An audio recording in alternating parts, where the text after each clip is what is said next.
దేవుని నామానికి మహిమ కలుగునుగాక. ఈరోజు దేవుని వాగ్దానము మరియు రక్షణయను శిరస్త్రాణమును దేవుని వాక్యమును ఆత్మ ఖడ్గమును ధరించుకొనిడి.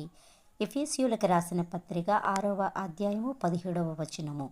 ఈ 17వ వచనములో దేవుడు మనతో ఏమని మాట్లాడుతున్నారు అంటే, దేవుని వాక్యమును ఆత్మ ఖడ్గమును ధరించుకొనిడి.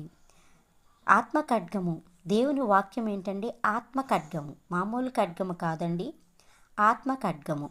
దేవుని వాక్యము ఆత్మ ఖడ్గముతో ఎందుకు పోల్చారు అని అంటే, మన యొక్క సాతాను అనబడే అపవాది ఎలా ఉంటాడంటే శరీరం ధరించుకొని ఉండదు.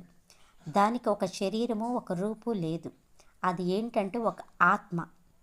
అది ఏవైనా దేవునికి విరోధమైన కార్యాలు చేయాలనుకుంటే మన శరీరమును, మన కళ్ళను, మన ముక్కుని, మన నోటిని, మన అవయవాలను ఉపయోగించుకొని తన పనులు తను చేస్తుంది. కాబట్టి దానిని హతమార్చాలంటే, దాని యొక్క క్రియను లయపరచాలంటే మనం ఏం చేయాలంటే దేవుని వాక్యం అనే ఆత్మ ఖడ్గమును ధరించుకోవాలి.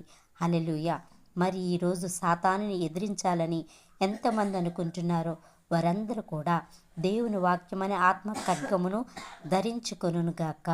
ఈ వాక్యం విన్న ప్రతి ఒక్కరు కూడా దేవుడు దీవించి ఆశీర్వదించునుగాక.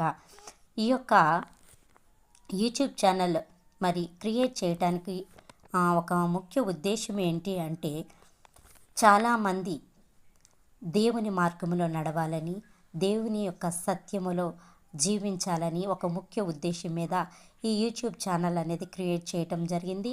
కాబట్టి అందరూ కూడా సబ్స్క్రైబ్ చేసుకొని లైక్ చేసి షేర్ చేయవలసిందిగా మిమ్మల్ని రిక్వెస్ట్ చేస్తున్నాను. Thank you so much.